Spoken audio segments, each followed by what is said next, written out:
Okay, you guys are in for a treat. I am really excited that Terry has made the journey from Canada, Terry P as we call him, because no one can say his last name, who is the father of a child with a rare disease called SPG50, very similar to FOXG1. And the reason we invited Terry is that he's always been a couple steps ahead. It's an ultra-rare condition. He manufactured a gene therapy. His son has been on the therapy. He's here to live the tale and tell you about that. But, you know, Terry is a successful engineer, and instead of, after that happened, going back to a job at Amazon where he could have made a lot of money, decided to start a company, Elpida, where he literally works with small patient foundations to help them rescue gene therapy programs that pharmaceutical companies have dropped because they aren't lucrative.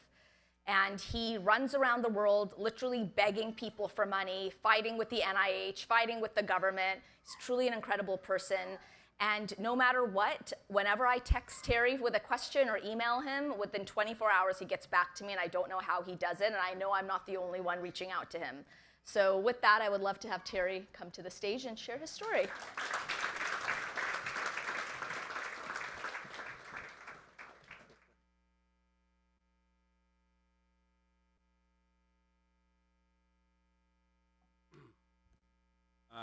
I'm an emotional guy, so I'm going to try not to cry today. So it's amazing to see everybody here. When I started my journey, I was by myself. And throughout the entire journey, I was by myself. And to see everybody here supporting a cause for your children is amazing. And I think that just being here, it just says something about that, right? Saying that we are here to do something. We are here to save our children, to give them a better life. And I think that's so important. I'm telling you, from someone that was there by themselves, this means so much. And I just want to start off by saying I'm honored to be here, and thank you for having me. So my name is Terry Pirovalkis. I started this journey. Before I started this journey, I was in IT for 20 years. I was flying around the world, building infrastructure for a large bank in Canada, or large banks in Canada. And this is my family. My wife is Georgia.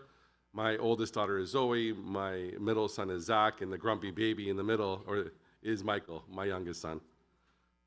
Michael was born December 17, 2017, a normal, healthy birth. We were home within 3 hours. We thought our lives were going to continue, and we thought everything was gonna go great. Around 5 months of age, we noticed that he wasn't lifting his hands, he wasn't lifting his head, he was just being an amazing child, which we thought, whoa, this is awesome. So we went to the doctor. They said, don't worry about it. He'll catch up. Even though he's not reaching the milestones your other children did, he'll catch up. Don't worry about it. But they did notice that his head was in the 10th percentile for head growth. They said, this should grow out of it. Don't worry. At 6 months, my wife was, harassing me, saying something's wrong. Me being the guy, being like, don't worry, he'll be fine. So we went to a physiotherapist. We started doing physiotherapy. And at this point in time, we went to the pediatrician, and Michael was in the 5th percentile for head growth. So we knew something was going on. We started doing therapy, and we decided that we had to continue moving forward. At 8 months of age, we were sent to infectious diseases because I was working in Latin America a lot, and they thought he contracted Zika at this point. So we were in infectious diseases. They ran all the panels, and at this point in time, he was at the 3rd percentile for head growth. So we knew something was going on. We knew his head wasn't growing properly. He wasn't reaching his milestones. But as you see here, he's sitting up in a box. He continued making milestones, just not at the pace our other children and normal children were doing.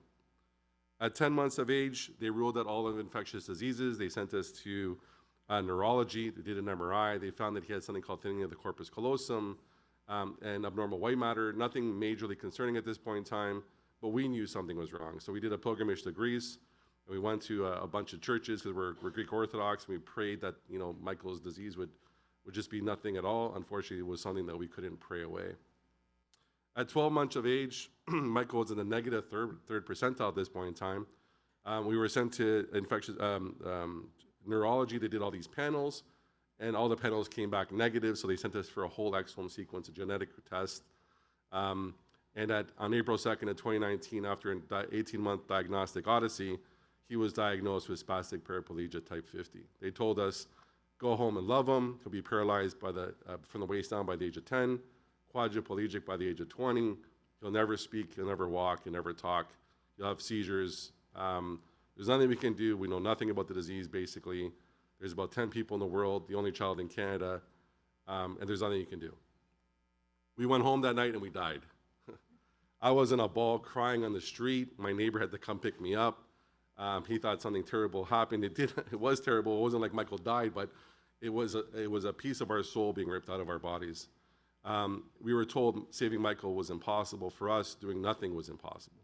We couldn't just sit around and let our child have this devastating disease and just continue moving forward. So we came out with our story, and I decided I had to do everything possible. So the next day, I liquidated my life savings. We remortgaged our home, which was crazy. And I talked to my wife, and I basically said, if I decide to try to save Michael, I need you to take care of the family and keep us alive while I figure out how to make Michael better. So I locked myself in a room, and I read about 100,000 articles.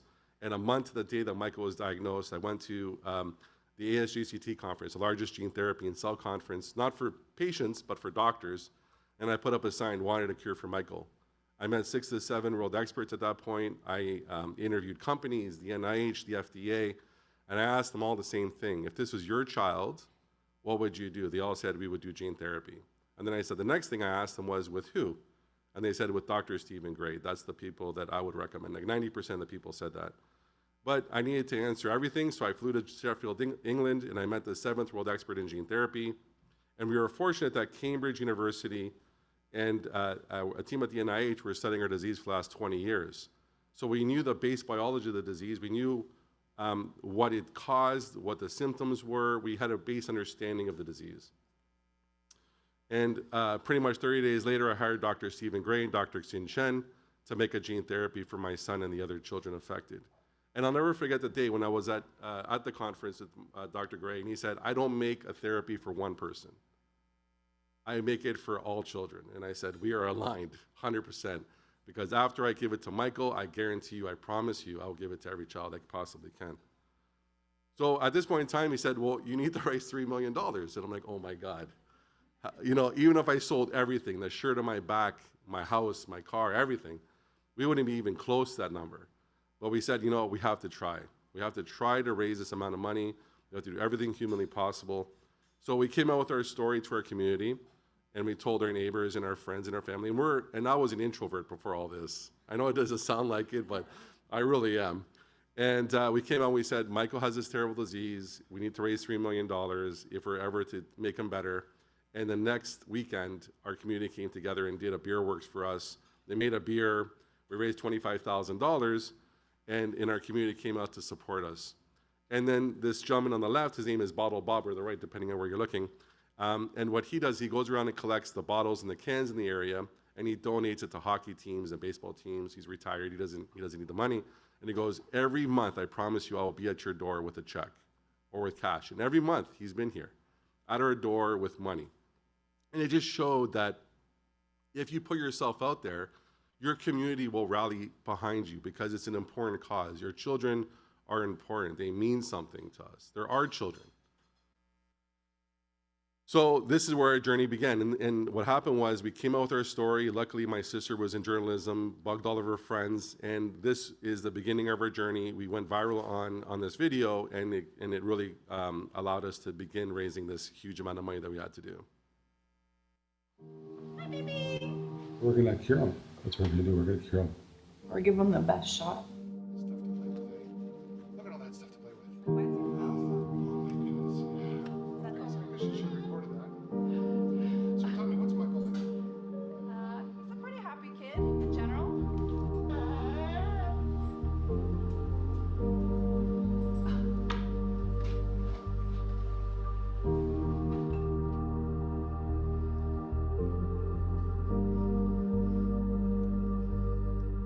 Michael's a happy little guy.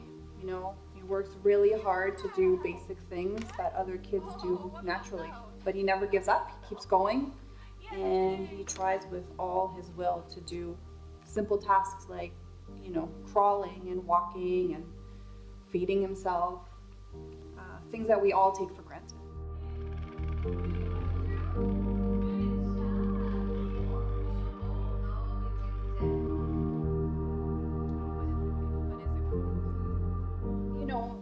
Initially it was hard, and it's still hard. Every day is a little harder because Michael has now started to not reach the milestones he should be reaching.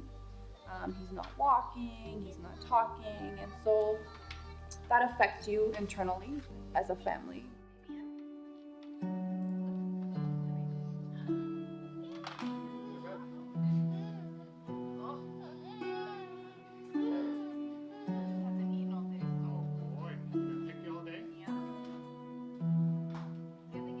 There's nothing. There's no drug. There's no treatment for Michael's specific disease. When we were told about Michael's diagnosis, they just said, go home and just live your life, but don't expect much from your son. He will be in a wheelchair, he will be nonverbal, he will be delayed, and there's nothing we could do for you. Doing nothing is impossible. We can't just sit back and say, Michael can fall apart and that's okay. That's not okay for us. We'll do everything possible.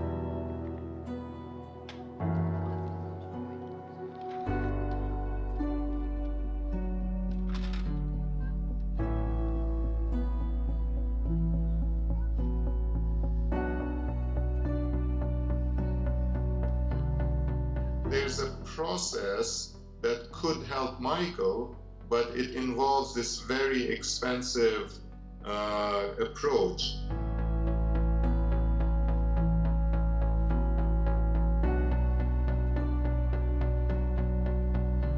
Alzheimer's disease, multiple sclerosis, Parkinson's disease, ALS, and I can go on and on. All of these common diseases are genetic diseases that are more complex, meaning more than one gene is involved. To fix those diseases, we need to learn first how to fix the diseases where single genes are defective, such as Michael's disease. It is the research in these rare, terrible diseases of children that is going to be the springboard for us to figure out how to treat the common diseases that afflict every one of us.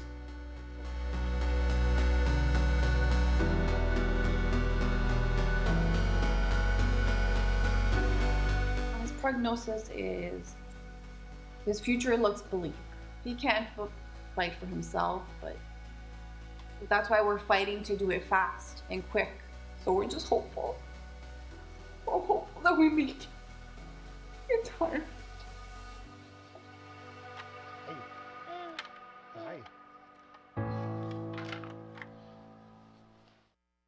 Sorry, that video. That video always gets me. Sorry, just in a second. Thank you.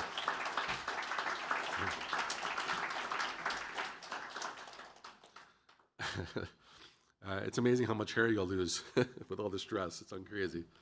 So then we started doing events, and we did everything: galas, golf tournaments. I mean, I was handing out donuts to drunk people at clubs. Shameless. I was shameless, man. I was fortunate. I met someone early on, and she said, she was an amazing fundraiser in Toronto, and she goes, just go to people and just ask them directly what you want. Just be very direct, ask an amount that sounds ridiculous, and if they give it to you, great. If they don't, they'll be embarrassed to give you something. Don't worry. And I was completely shameless. I was like, literally, we were doing golf tournaments, galas, everything humanly possible to raise this money. And we were doing well. Michael was doing therapy. He was doing really good. He was speaking a few words. And then, the disease started kicking in, and he had a major seizure while I was out of town. Lasted 3 hours, and he became nonverbal, and he hasn't become verbal since. And I think everybody in this room can correlate to how terrible that is. And then the lockdown happened, and we were not worried about how are we going to raise money, how are we going to, save him and make this drug. We were just thinking, how are we going to keep him from being paralyzed? How are we going to do therapy when there's no more therapy? And this, again, our community came together and saved us. And this is what happened a week after asking for help.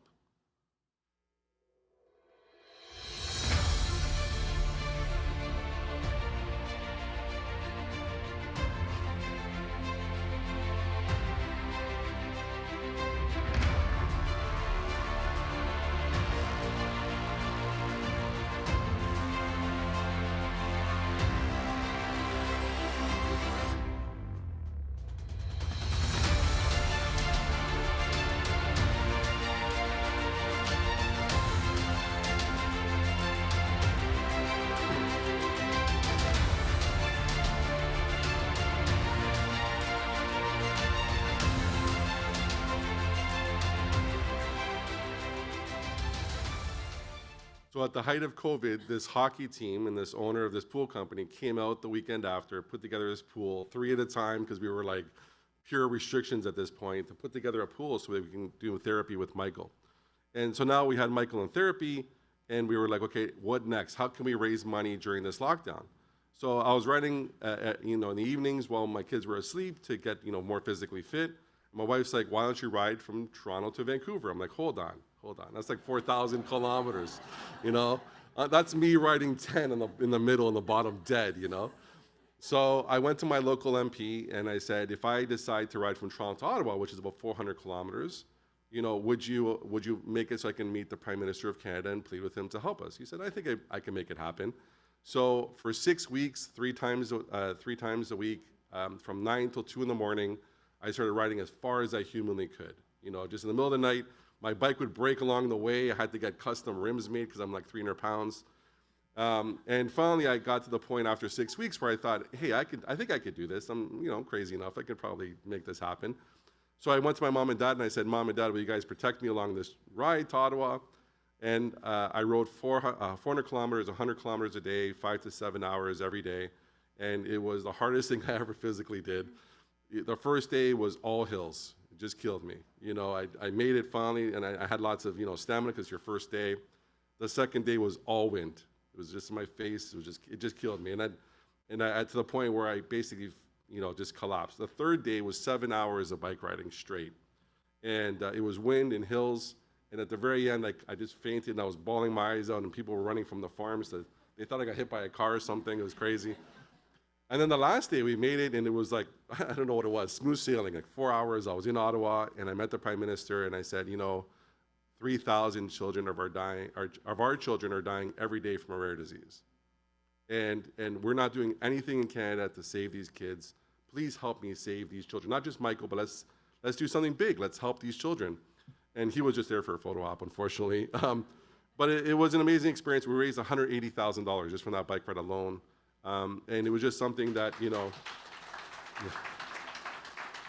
it was crazy. It was the hardest thing I ever physically did. But again, an experience of my mom, an immigrant from Greece, elbow pumping the Prime Minister, so it was something I'll never forget. So now we were raising money, we had Michael in therapy, and the second the NIH was able to open up their doors, they went in and they showed and they proved that if we put the gene therapy in Michael's or in the cells of a patient, that we're able to restore the cells, which is what we want to see in gene therapy. So if you look from the left, that's dropping a small amount of gene therapy on a cell, and the red ones are the cells that didn't restore, and the green ones are the ones that were restored. And as we increase the drug, we're able to restore all the cells on that plate, which means that the gene therapy was working. We were right on the right path. We were, going down the way we thought. And, me being the person that goes all in on everything, I decided that we were going to just roll the dice and do everything concurrently. So we showed that we were able to show in cells. We showed in mice that we're able to increase expression. Then, while we were doing our toxicology study, our mouse data was coming in, and we showed, thankfully, that the unaffected mouse basically does basically a spread eagle, and an affected mice has their legs, they're called hind leg clasping. They're clasping their legs at the back. And we're able to show with the gene therapy that we were able to recover the mice from hind leg clasping to doing spread eagle. So we were able to restore the disease in these mice. And then thanks to the collaboration of literally hundreds of people and the companies you see on the screen, we filed to Health Canada on December 10th, 2021. We heard back within 20 days. And Michael was treated on March 24th of 2022 with the gene therapy that we made him. It was, it wasn't just me, it wasn't just a few people, it was hundreds of doctors and scientists from around the world, 13,000 donations, hundreds of events that got us to this point where I'm doing a prayer for Michael to hopefully restore his function. And if you look at our journey, the reason why we did it so quickly and we're able to do it so fast is we gambled everything. We did everything concurrently. So before we even had any data, I started my toxicology study. So we gambled $1.5 million on that. We then gambled $3 million on making the drug before we had our toxicology back. So we did everything we were basically running. So from the time that I initiated a mouse to the time that Michael was treated was just under 3 years. And if you look at the total cost, in order for us to treat 3 children in total, was $4.5 million in total. That was the total cost that it cost us to do everything. And we got huge discounts from companies, and we were begging, pleading people to help us along the way. And if you, again, it wasn't just me, it wasn't just one person, it took a team of hundreds of people from around the world, doctors, scientists, people helping us raise money, and that's how we got here. And then what happened was, I tried to give the drug away. I was basically going to companies and basically saying, here is the license, here is the drug, it's free, you can have it, I don't want anything out of it. Just save the rest of the kids, because I didn't start this journey just to save Michael, I wanted to save all of our kids. No one would take it on. I was begging and pleading. I went to government institutions. No one would take it on. So we formed Elpida Therapeutics, and we thought we can get grants. We can go out and get grants. We can get VC money. Unfortunately, that didn't work either. But we hired a team through philanthropy. I had 2 philanthropists fundraise and fund us to start this company. We have 5 employees, all out of California. And what we're doing now is we're trying to fast track how you go from a proof of concept to a clinical trial and get the drug approved. And the hurdles really are toxicity. You want to make sure the drug is safe, that you're not going to harm our children, that it's effective, right? Because if it's not effective, then it's not going to do nothing for us. And then the monster in the room is the funding, right? This is the problem. In order for us to get to treatment for our children, it's no longer a scientific problem. It is a funding problem. And it's so sad to say that, because we shouldn't be begging people to help save our kids when it's a financial problem, right? And then, you know, in order for you to get manufacturing, you have to have funding. In order for you to go to the FDA with your data, you need funding and research, right? And now what we're trying to do with Elpida is we're trying to figure out, how do you go from starting a clinical trial to the monster, which is getting the drug approved, so that every child gets this drug, not just 8, not just 3, but every child is able to get to it, not in a decade before they're gone, but before they pass away, and then help the next generation as well. And what Nasha was saying, unfortunately, the real number is actually $1.3 billion to get a drug approved. But being a small indication, being crafty in how you do things, that's how you get there. That's how you can get to an approval. And these are the additional children that we treated. We started a clinical trial in Boston at University of Texas Southwestern Medical Center. So when Michael was treated, 90 days later, we opened up a clinical trial. I said that before we even let anybody know that Michael was treated, I wanted to make sure that there was hope for the other kids. Not that we're coming out saying Michael was treated, good luck to everybody else. So we came out 90 days later, we said Michael was treated, there's a clinical trial in Texas, please apply. We treated 3 children there, including the youngest ever to be treated, the little baby out of Denver at 5 months old. And then we treated 2 children in Spain, because we were fortunate enough to have an amazing foundation called Foundation Columbus that funded the treatment of these amazing children.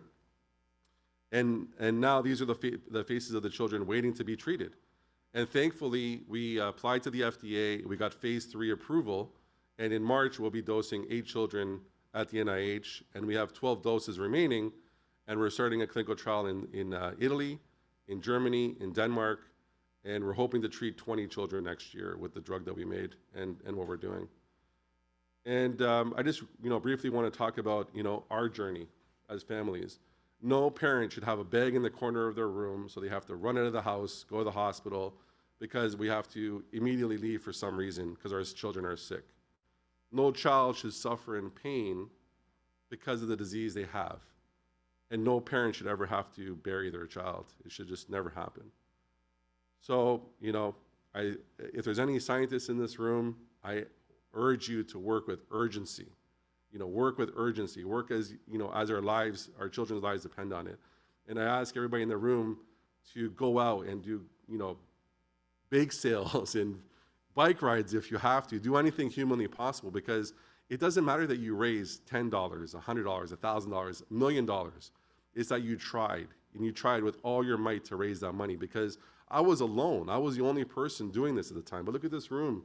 You guys could raise this money easily if you just go out, and your community will support you. If you go out and you say, my child has this disease, we're doing this research, we're this far along, you guys can get there.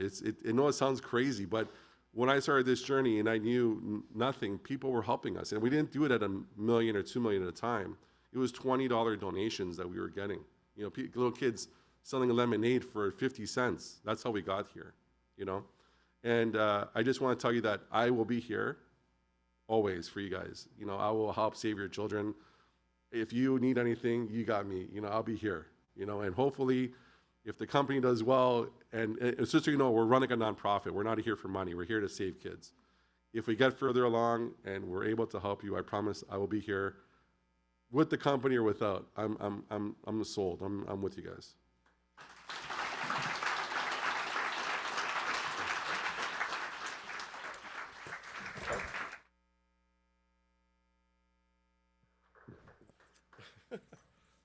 Thank you. Yeah.